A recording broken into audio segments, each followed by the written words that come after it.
Places like New York, San Francisco, and Chicago are built around big central business districts and the notion that people have to be in that geography to succeed. What happens when that changes?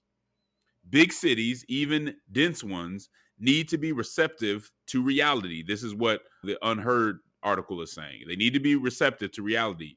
Grandiose visions may be beloved by the urban centric media, but the future cannot be secure by building to the clouds. And in confronting the gritty street level realities, now chasing even the urban minded out of the country's great cities. Chris, it seems to me that this exodus, which I want to point out has slowed down since the pandemic, but still is very serious, especially in places like Chicago. This presents a pretty grim future in some ways for big cities if things don't change. Your eyes on the times, you walk ready to speak up, but with so many problems, you're exhausted trying to keep up. This is the Church Politics Podcast, where you can get political commentary from a biblical worldview. We're not trying to be conservative or progressive. We're trying to be Christian in the public square. And I'm black as heaven. I'm made in God's image. Nobody can change my settings. Hey man, cut off my knees and put an end to my search. It's easy to sell your soul when you don't know what it's worth.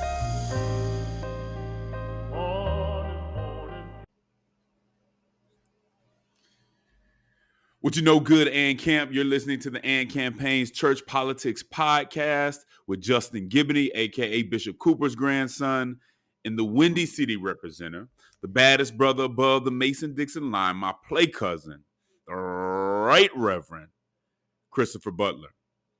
Chris, how was your Memorial Day weekend, my brother? It was good.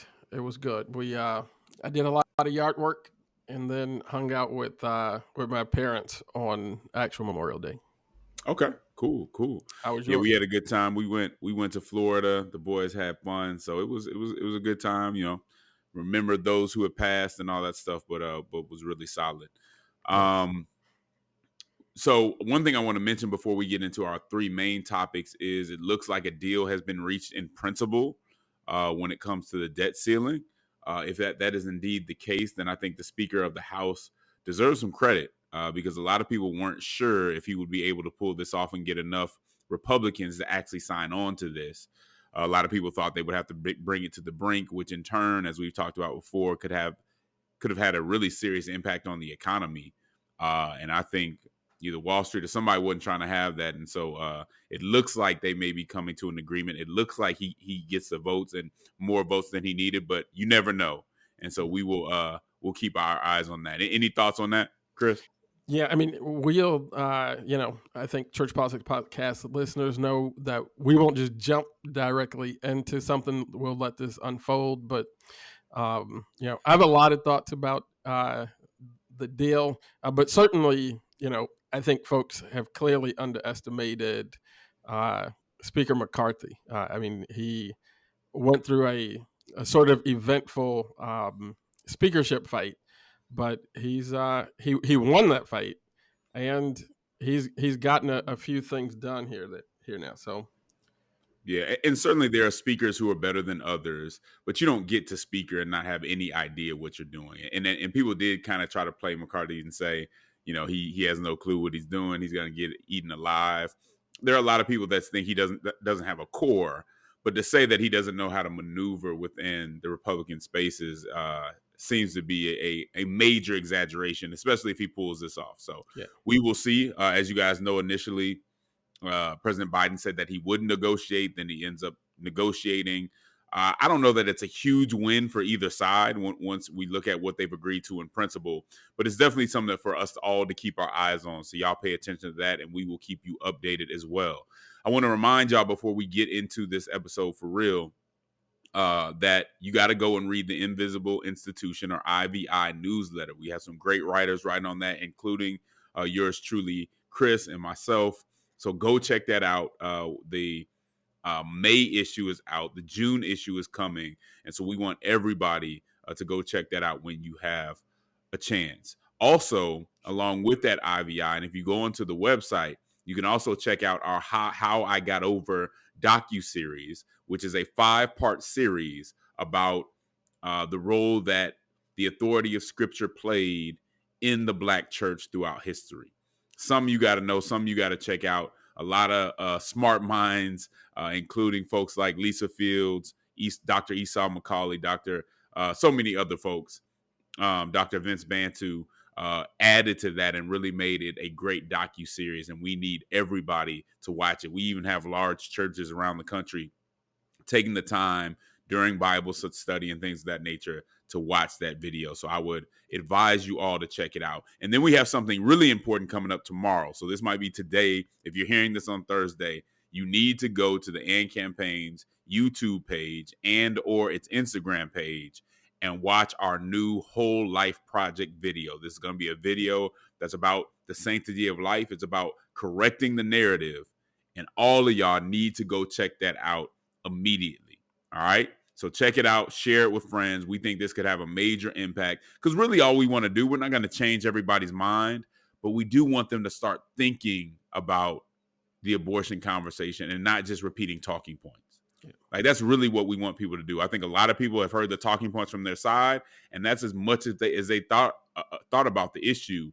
And we want people to apply, especially Christians, to apply the love and truth of the gospel to that conversation, and we might come out with a different conclusion. All right. So as always, we want to give a shout out to our sponsor, the Fetzer Institute, for supporting us in what we do and how we do it. Also, a shout out to all those who are our patrons on patreon.com/churchpolitics. We appreciate you. If you are a patron, just know that you actually get extra episodes here and there. So this episode, we're going to go and talk about the use of the word elite, whether it's a good thing, whether it's a bad thing, or whether it's just an accurate description of certain groups within our society that can be constructive. So we'll have a conversation about that, and hopefully you will be there to join us if you are a patron. All right, we know what it is, so grab your Bible, get your mind right, and prepare to think, not like a Republican, not like a Democrat, but to think like a Christian. All right, Chris, you know this history. As part of the Southern Christian Leadership Conference's Operation Breadbasket in the 60s, Black clergy who were involved in the civil rights movement encouraged churchgoers to boycott certain products and picket businesses who sold those products. Dr. Martin Luther King Jr. said that the fundamental premise of Breadbasket is a simple one. It's that Negroes need not patronize a business which denies them jobs or advancement or plain courtesy. Dr. King also said that many retail businesses and consumer goods industries deplete the ghetto by selling to Negroes without returning to the community any of the profits through fair hiring practices. This was called selective patronage. And it led many companies over time to change their discriminatory practices.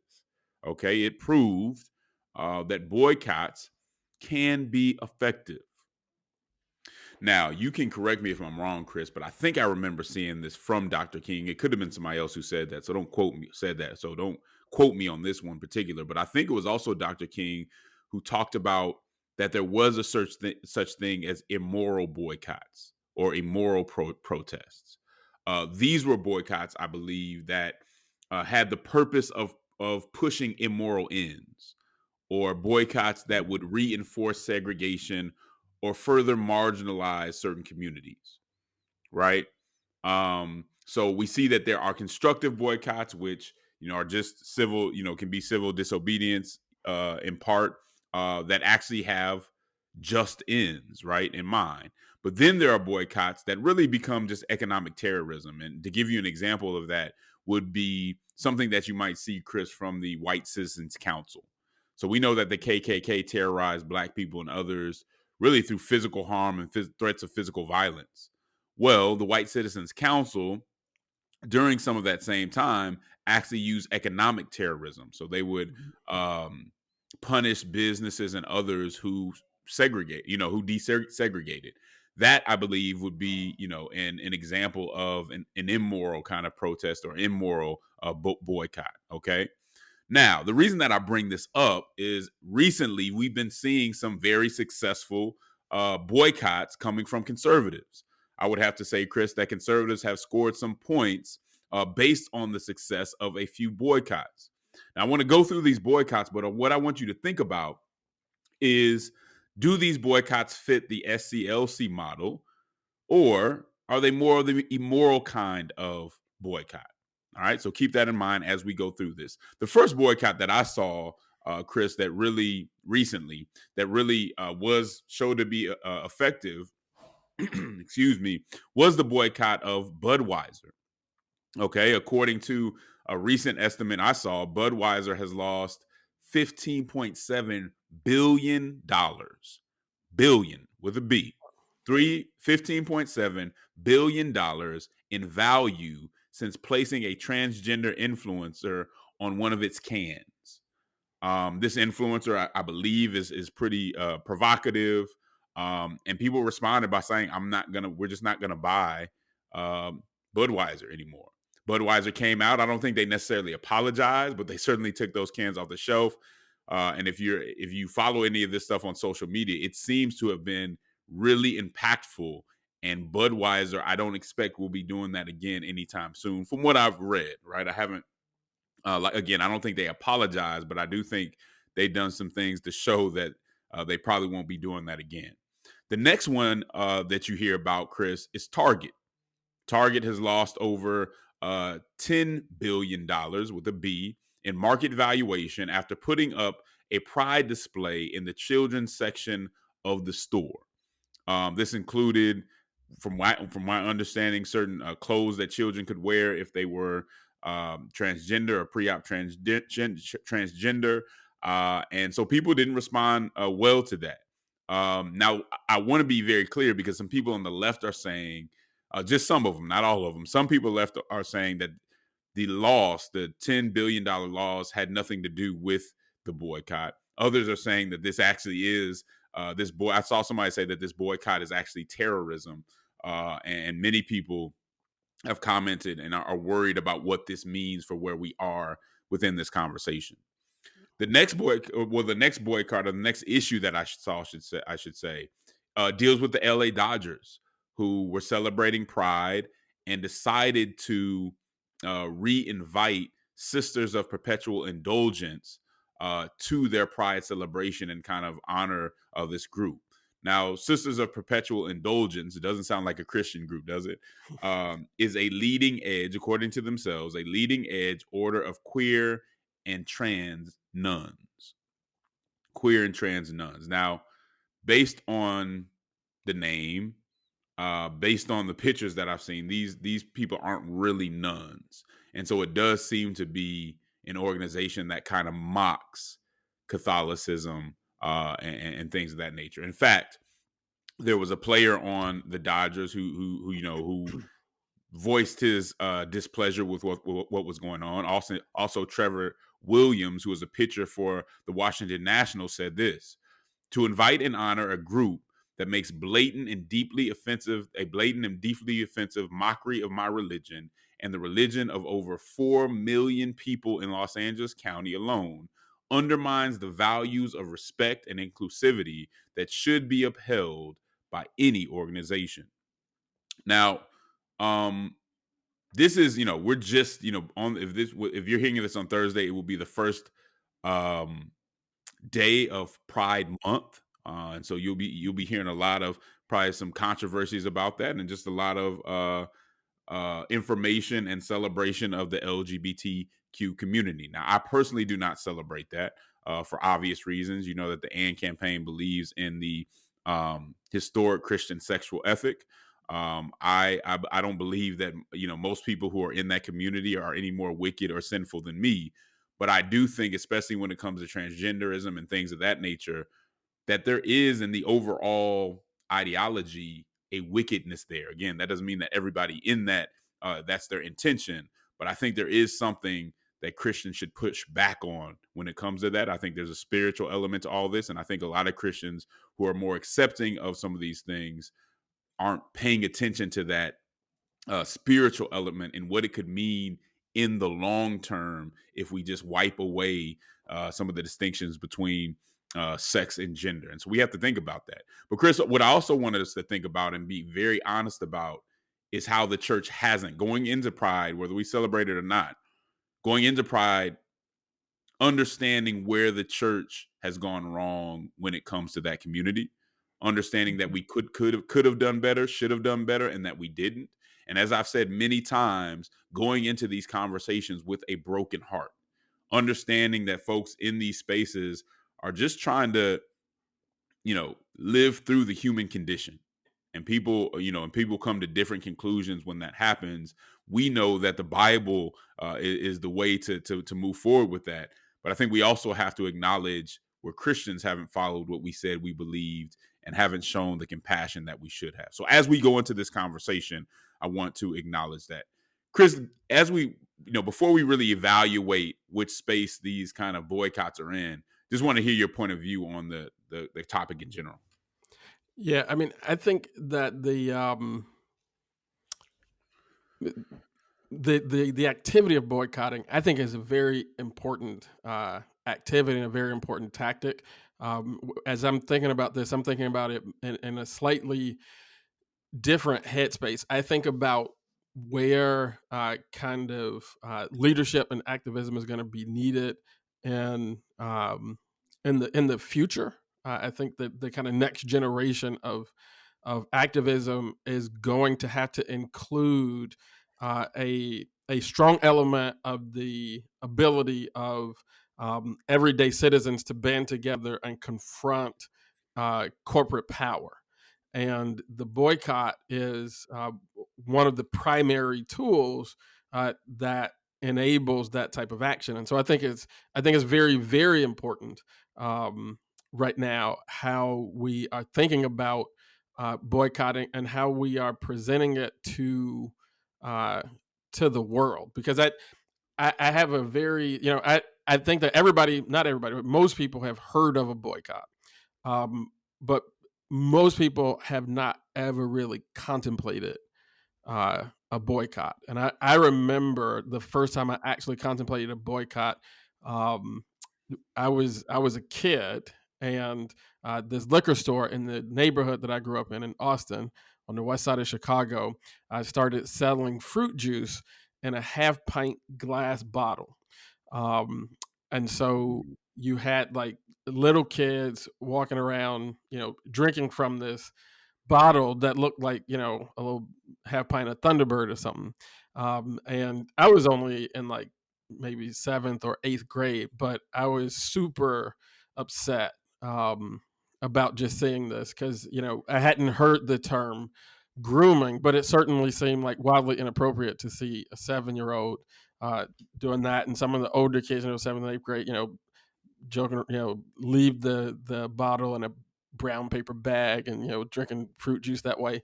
And so I was part of a community youth group at that time. We met with the organizers who were mentoring us. And, after talking with all of our local elected officials and realizing that none of them had the right combination of willingness and ability to actually intervene, they talked to us about organizing a boycott of this liquor store. And we did, and we won. Wow. And so that introduction to boycotting for me was very empowering.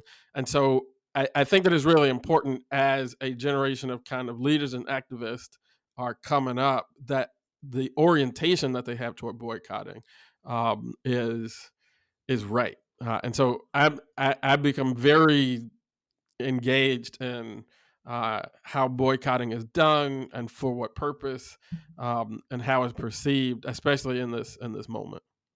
So you've been in this for a minute, man. I mean, you're not new to this. This is what I've done, unfortunately or fortunately. Man, We'll find out at some point. How old were you? I mean, I was like 12, 13. Wow. You were born for this, it sounds like, man. But no, I mean, I agree with you. I think boycotting is very important, and you see that through Operation Breadbasket. There were some very important victories won there.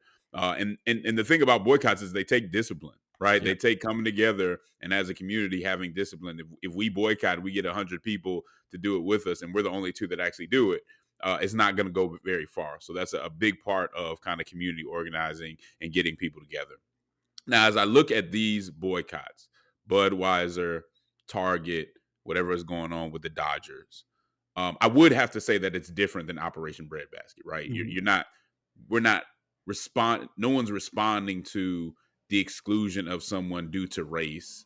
Nobody's responding to, them not being able to come into the store or not hire certain people, right? It seems to be a different purpose, a different impetus. And maybe even to some extent a different objective outside of the fact that you obviously want to have an impact on the corporation. So I do think clearly there's a big difference between these and Operation Breadbasket. I don't know that we'll get too much pushback for that. We may though. I don't know why I said that. We probably could, but I don't. I would say that it's a different time, and there are different issues at play in culture today. Yeah. I mean, it's a different time. I'm just saying the impetus wasn't racial discrimination, right? I know. I'm just trying to head off some of our, I hear you. I probably appreciate it. For what it's worth. So I do see that difference. I think that distinction is very important. At the same time, number one, I think the companies have every right if they want to celebrate Pride and put up displays and all that stuff. They have every right to do that. And I think people who respond to that have every right. So while this might not be like Operation Breadbasket, people have every right to say, you know what, I don't want to support a store where your messaging is sexualizing children, aimed at children in a way that I think it sexualizes them. I don't want to be a part of that. I don't want to support that. And I want to register my issues with you by not coming to your store anymore. I think that's absolutely fair. I'll be honest with you. I don't like to go into places necessarily where there's all that kind of messaging all over. Yeah. And I think in many instances, it has gone too far. Progressives like to introduce their issues as neutral. Mm-hmm. And so, what's the big deal? This is just a neutral issue. This is not a neutral issue. Again, I've said many times before that this is not an issue that has gone through the public discourse. Certain people think they can just skip the public discourse. And a lot of people, even some of my more progressive friends, don't feel comfortable where a lot of this is going. It's hard to disconnect what's happening at Target. Budweiser, you don't have the same issue with children, but it's more of a statement, right? There's a difference there too. But it's hard if you take the Target example, it's hard to disconnect what's going on at Target from the fact that I have a friend who was taking their 5-year-old to summer camp, and it's like, okay, what's your 5-year-old's pronouns? Yeah. And it's like, now that's not a threat to your child necessarily, but it does tell you, well, what is this program really about, right? If you think 5-year-olds have any idea what it means to have pronouns and all that stuff. So I think there are a lot of people who want to push back on how far corporations and others are going on these things. And knowing that in the background, folks on the far left have been effective in pushing corporations this way. Because let's be honest, the corporations are about the bottom line. That doesn't mean there's nobody within the corporation that doesn't have a passion for these issues. I'm sure people are. But at the end of the day, they're about the bottom line. And I think they've been pushed in this direction, not because of some type of virtue, but because they think it's good for branding and good for the bottom line. And how else do you push back at that other than to say it's actually not good for your bottom line? Yeah. Now, we can debate exactly how much of an impact this had, but it seems to me from the outside, and I've read different articles about it, that this has had a direct economic impact, financial impact on these organizations. I think it is a fair boycott. I don't think it's the same as Operation Breadbasket. It's different times, a different thing going on. It is a fair boycott. And I know several people who will not be going to Target anytime soon. And I think they're not only within their rights to do that, but it makes sense that they're taking that action. Go ahead, Chris. Yeah, I mean, I think that folks are definitely within their right to do it. I think it's important that people actually do it because, as you said, this is not an issue that has legitimately come through the public discourse. There are people who feel very strongly about it. And again, I don't think that it is okay for us to structure society in a way that corporate power becomes unchecked power.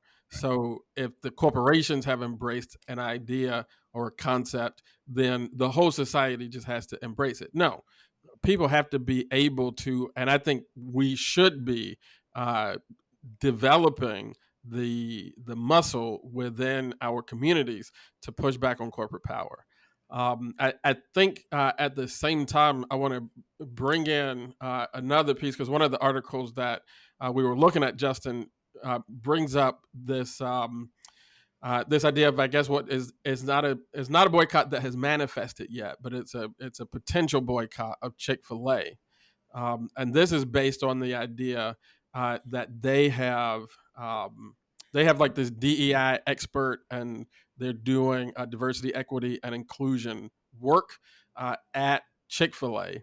And some of that conversation is going viral, and people are suggesting a boycott. And this is actually where I get a little bit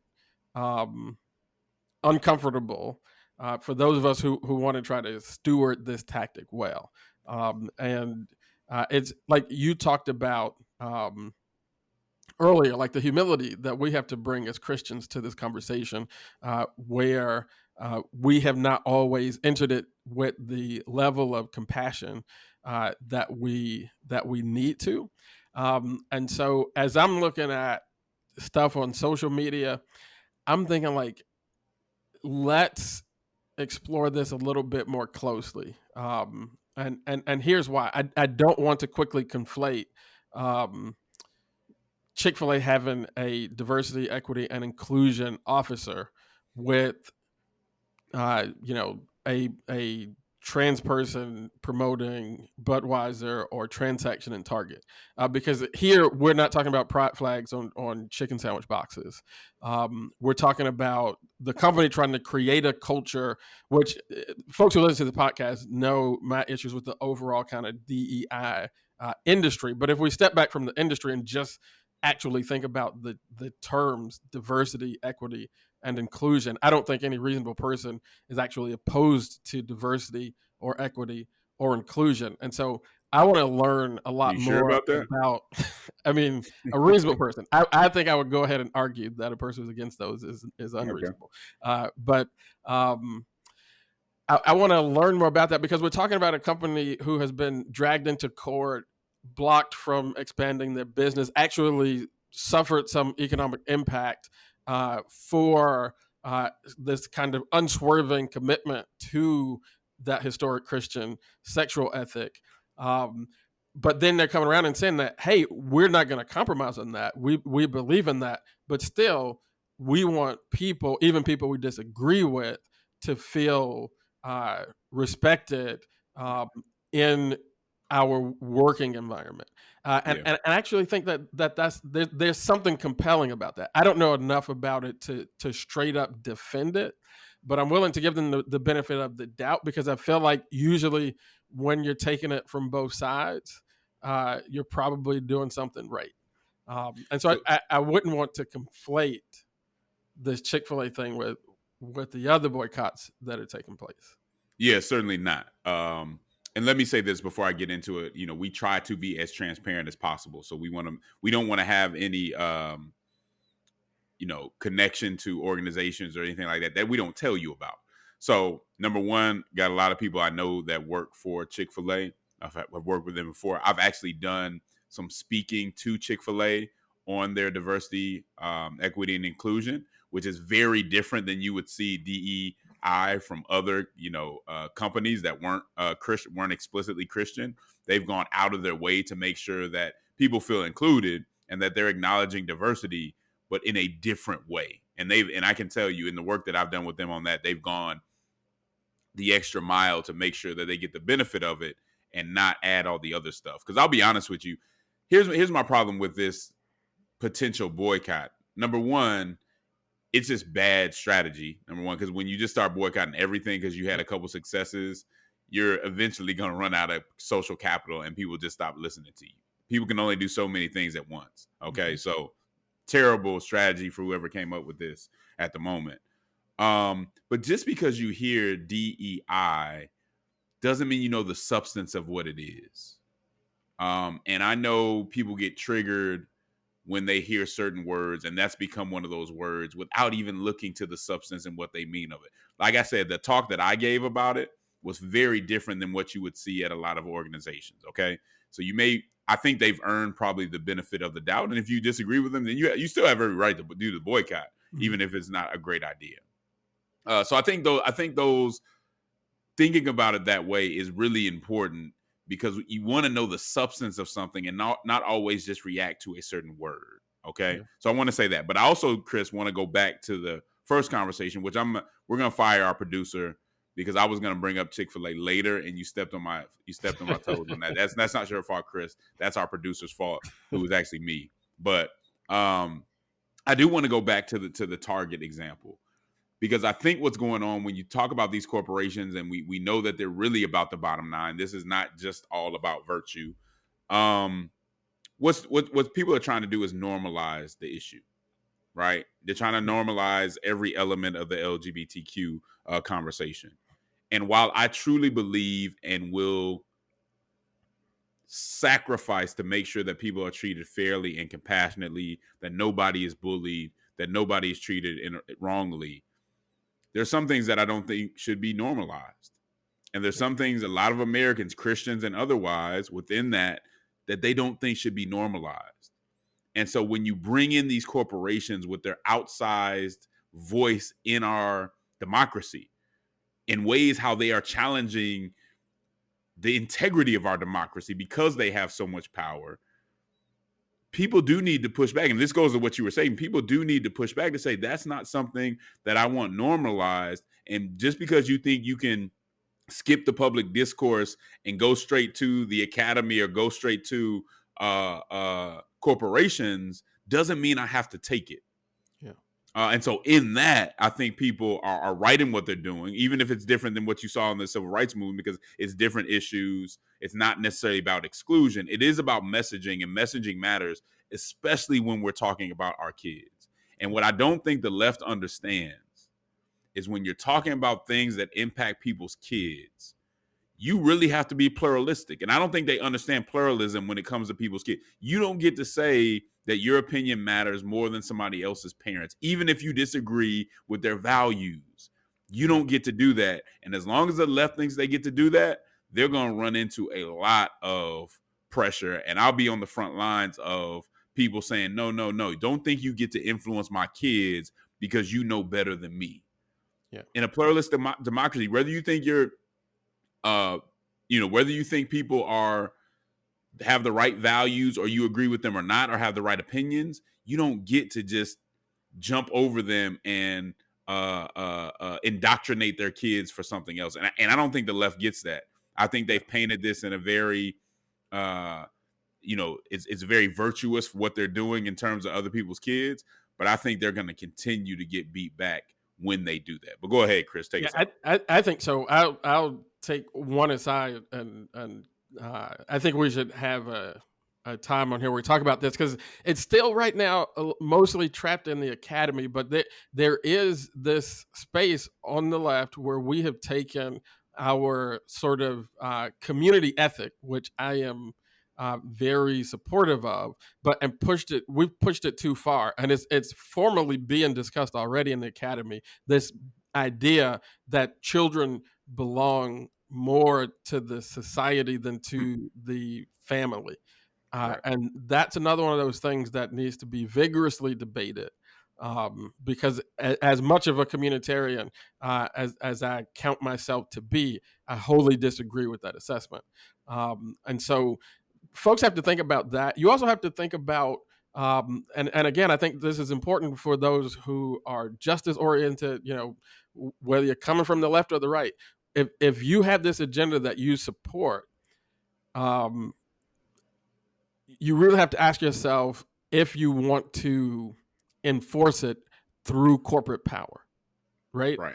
Because if corporations get to do whatever they want to do, you might be on the same side of the corporation when it comes to Pride Month and LGBTQ issues, There we but go. are you on the same side of the corporations when it comes to paid leave and just wages in general, corporate buybacks, tax law? Like there are a lot of things that corporations get to dictate, and every time you hold up a large corporation as this kind of standard bearer of morality, you make it that much more difficult to fight corporations on all the rest of those fronts. And so I think there's a lot for us to think about before we come down too hard on people who want to boycott corporate entities because they're doing something that these people disagree with.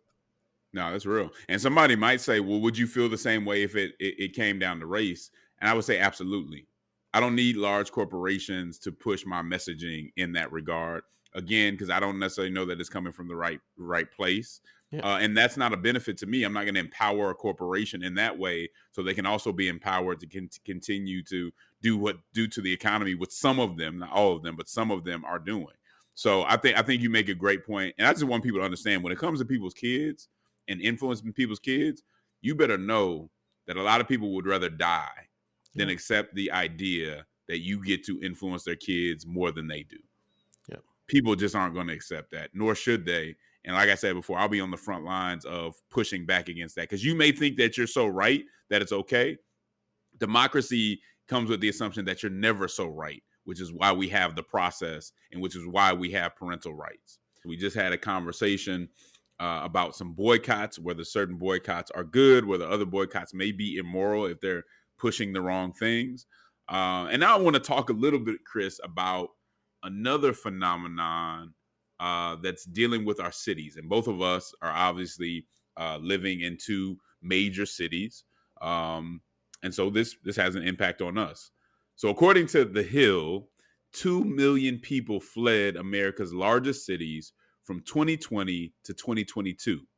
A report published by the bipartisan Economic Innovation Group found that more than 1.2 million people left the nation's largest urban counties between July 2020 and July 2021. Another 860,000 left between July 2021 and July 2022. The article says only a fresh influx of immigrants, interesting, saved big cities from a dramatic population decline. The historic exodus, combined with chronic office vacancies and surging crime, past profound and potentially existential challenges to America's great cities. Now, they say in this article that the nightmare scenario would be a gradual unraveling of the social fabric that made big cities attractive to live and work in the new millennium, and a return to the urban decay of preceding decades. So as many of you know, and mostly our communities were impacted by this, because folks can come in and go out as they want to outside of some of our communities. In the 80s, if you went to New York City, if you went to, Chicago and other places in the 80s and 70s, the inner cities were in pretty bad shape. Some of these spots were able, or some locations within these cities were able to gentrify and change to where they became attractive for other people to come in. The worry is those who are mobile enough leave the cities once again and they go into that urban decay. I think that's what The Hill is getting at. Now, we know, Chris, that the pandemic and the remote work that came with the pandemic obviously played a major role in this exodus. And as the Hill article points out, some people would also say that it was coupled with a rise in crime.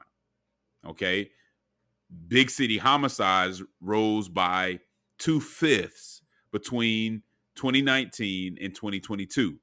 It went from 6,400 murders or homicides to 9,100 homicides.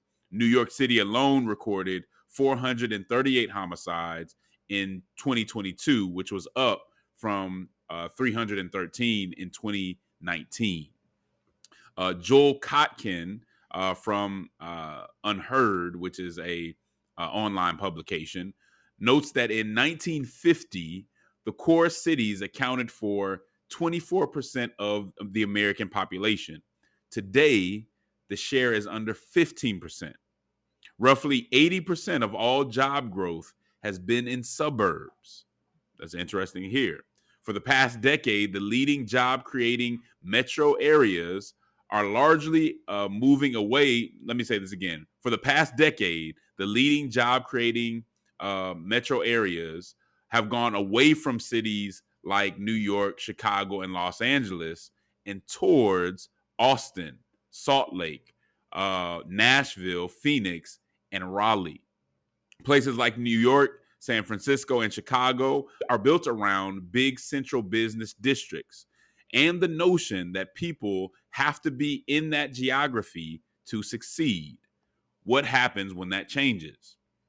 Big cities, even dense ones, need to be receptive to reality. This is what the Unheard article is saying. They need to be receptive to reality. Grandiose visions may be beloved by the urban centric media, but the future cannot be secure by building to the clouds.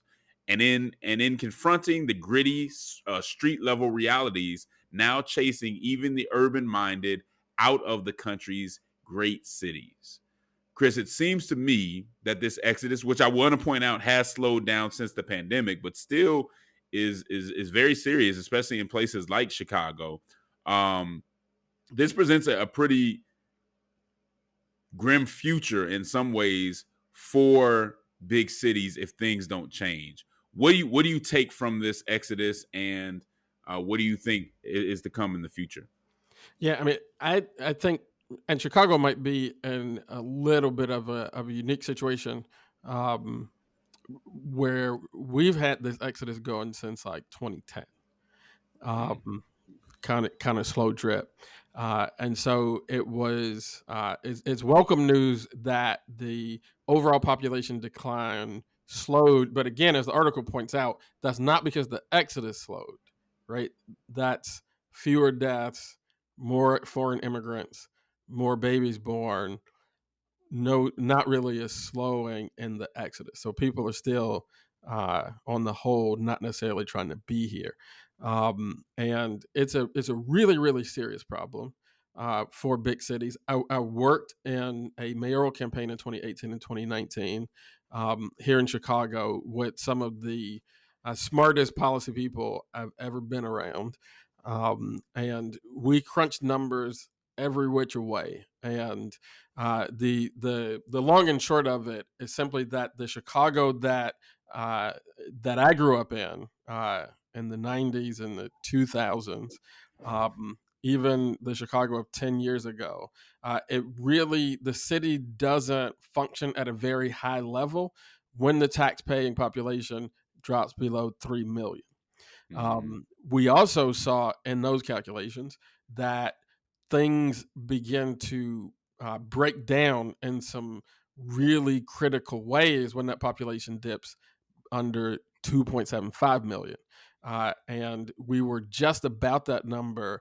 We didn't win that campaign. Chicago population was just about that number, 2.75 million, going into 2020. Now we're about 100,000 people below that. And you're beginning to see some of those critical failures. You can't keep up the same level of public service, public transit, festivals, every like tiny thing from like the church has been up in arms because they cut the gospel fast down to one day, right? But you can't keep doing all that stuff when you're not getting the revenue. And so it's a really, really important thing. And I do think that, life is getting hard. I've traveled in the last 6 months. I've been in Atlanta. I've been in Dallas. I've been in Phoenix. And every trip, somebody says something about we should move here, right? Because it's getting really expensive. It's getting really hard to live in Chicago. And I like what the Hill article pointed out. There was similar thinking in an article I read in Wall Street Journal, which is folks don't seem in a lot of cities to be taking this particular issue very seriously yet. Yeah. Because I am am dubious at best of anybody who is promising to improve the quality of life for the average resident of a big city without figuring out how to get us off this population death spiral, um, But it does, which is really hard to do.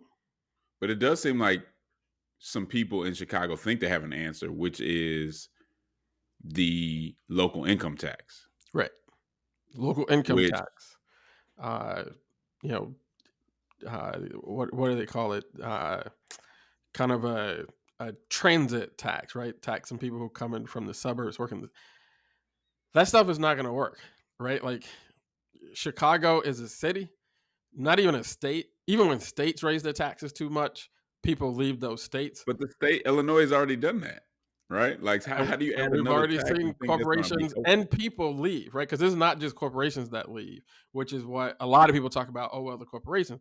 No, individuals. When you have to, when you look and you see that you're paying so much sales tax, you buy something that cost $1 and end up paying $1.62. You know, you're paying that sales tax. You got to pay $300 for a city sticker and $250 to, you know, park in front of your house, and like that makes people leave. And a lot of folks, at least in my city, I can't speak for every city, but in my city, I don't think enough people are dealing with this question very seriously. Yeah, I mean, and it's interesting because you got to know that at some time, and we're not against tax. You know what I mean? Like we're probably center left when it comes to taxation, Mhm. right? But at some point, you got to come to the conclusion that you've exhausted the revenue that you're gonna get from extra taxes and penalties and whatever else you find ways to get money out of people for the government for. At some point, you've gone too far, especially when you're in a state that already has very high taxes.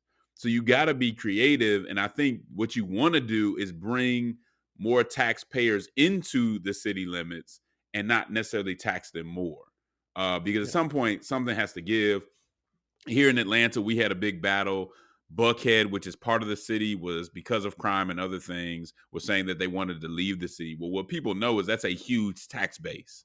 So it's like we can't, there has to be a conversation about this not happening because if city government is really about services, it's hard to provide services and get help to the people who need it when you don't have a tax base. Yeah. And what people have to understand is all people have to do, especially in this day and age, is go right outside of the city limits. And then you really lost because whatever you add on to that after they've left the city limits is not going to be enough to get the income that you were getting from the property taxes, or what have you. Yeah. So yeah, it's a tough situation for cities. It's one we have to think a little bit harder. And as much as I've told and truly believe that Republicans have to break away from Reaganomics, and I'm happy to see Compass and other folks are actually doing that.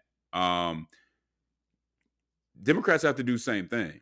Right? It can't be even tax and spend on a local level and every level that you see, and you think that's going to solve a problem that it hasn't solved before. Yeah.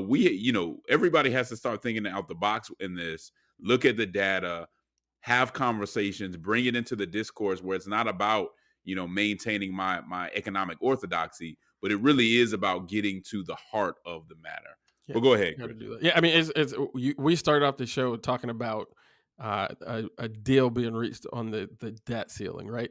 Cities don't have the ability to vote and raise your debt ceiling, right? Like it's a fundamentally different thing. So if you have this kind of fiscal orthodoxy and ideology that's mostly forced in the context of federal government, Right. it doesn't apply. Like it doesn't work that way at the city level. So is that legislation still up for the local income tax or any of that stuff? It is. I mean, we haven't gotten a budget in this new administration. We have to have a budget, and we'll see what's the idea of funding the kind of budget that has been envisioned in terms of the promises that have been made. And this isn't even dealing with the pension and things like that, No. which is, I mean, Yeah, that I don't know if every city has the pension mess that we have, but we have an almost.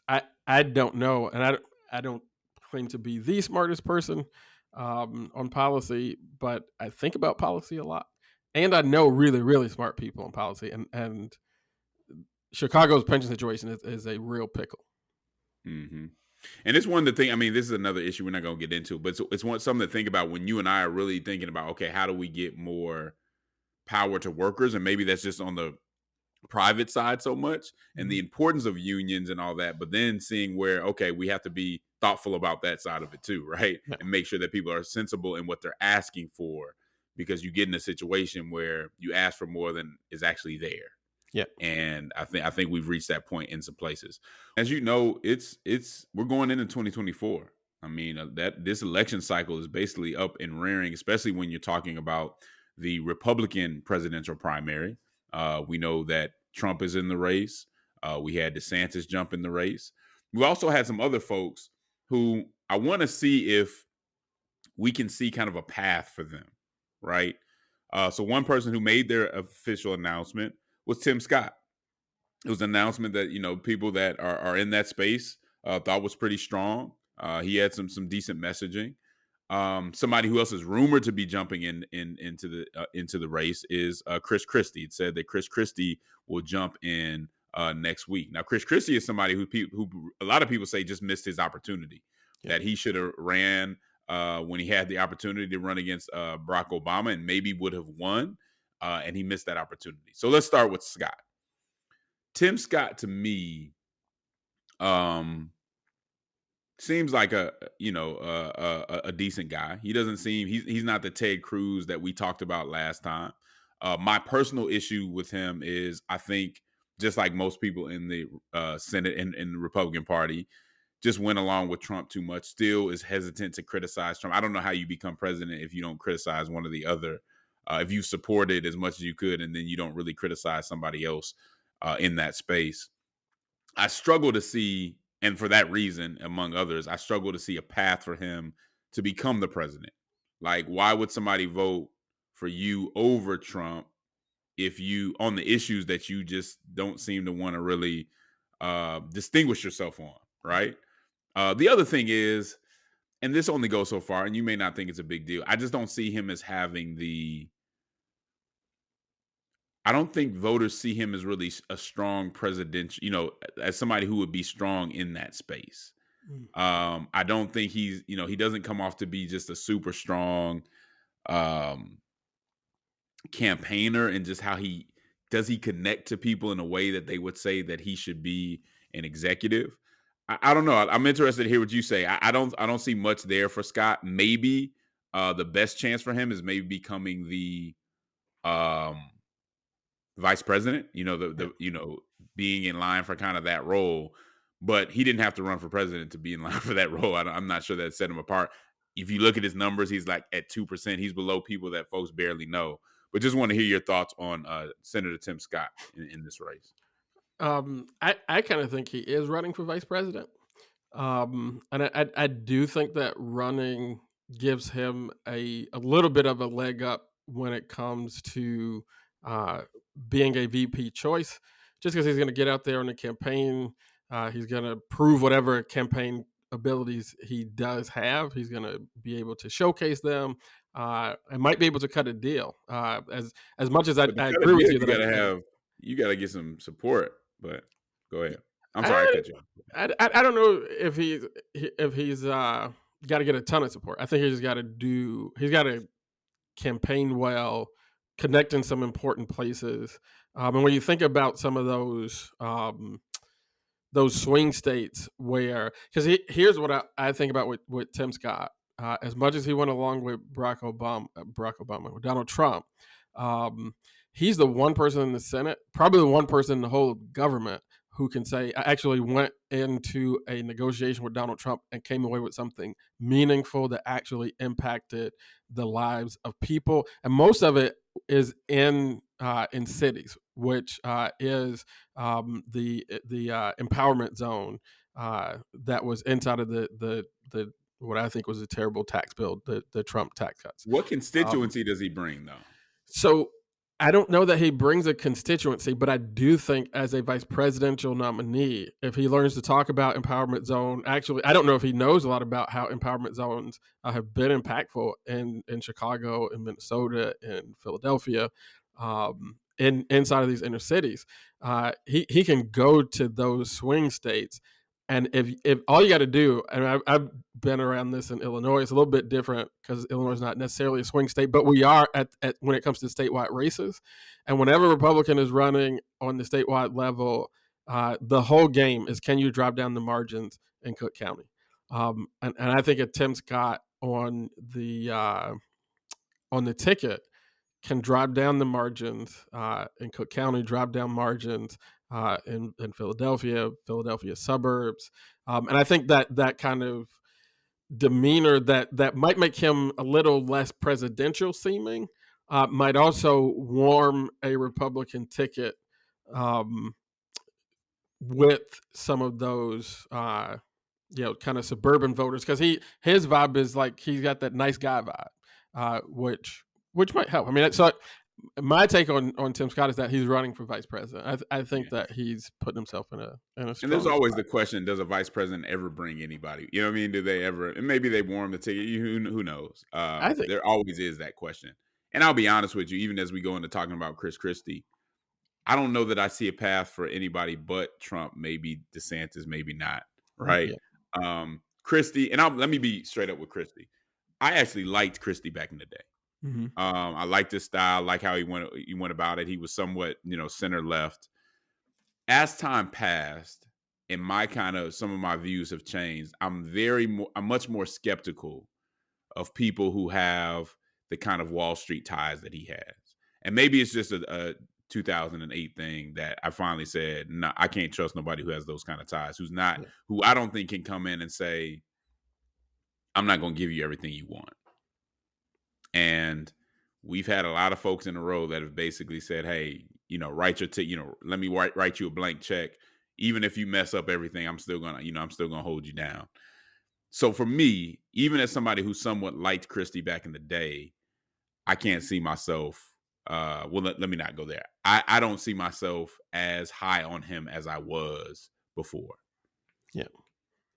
I mean, I'm not now. I don't think I've ever been like a huge Chris Christie fan, and I agree with you. I think that everybody who's getting this Republican primary is getting in because it's Donald Trump's race to lose, but Donald Trump has been in the arena with President Joe Biden, so he seems young in that context, but he's not young, right? Like he's also really old. Anything can happen. That's right. He's got 15 different attorneys general trying to take him down, and so I don't know if anybody is really thoroughly convinced that they can straight up beat him.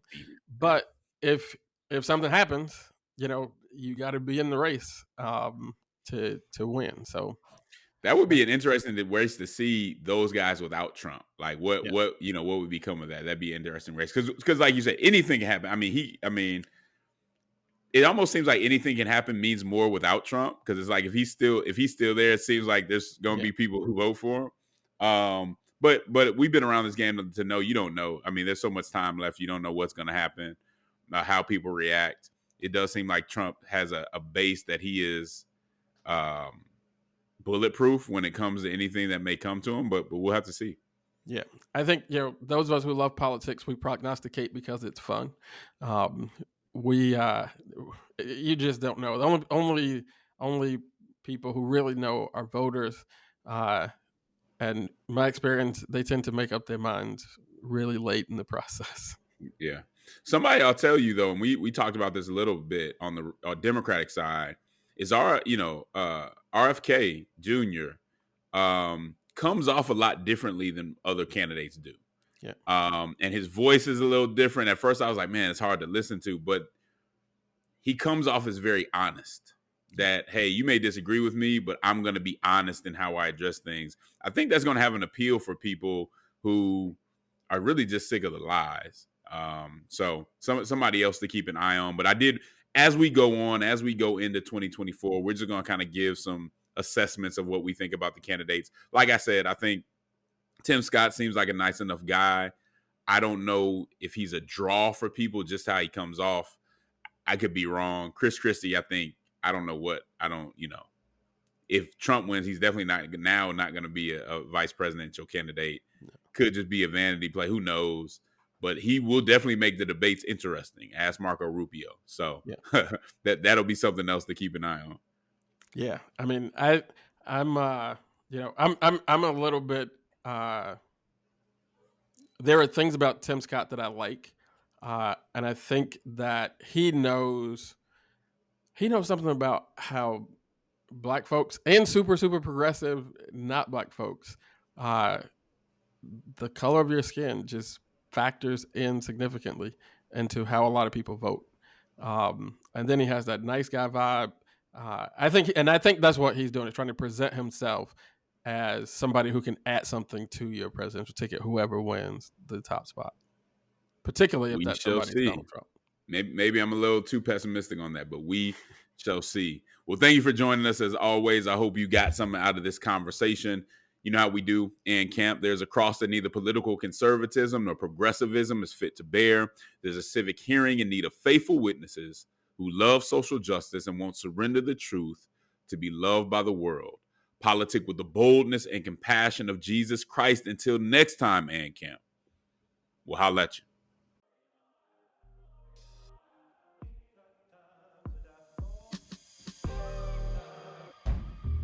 Dear Lord, dear Lord, pay for my sins, Lord. I'm black as heaven. Amen.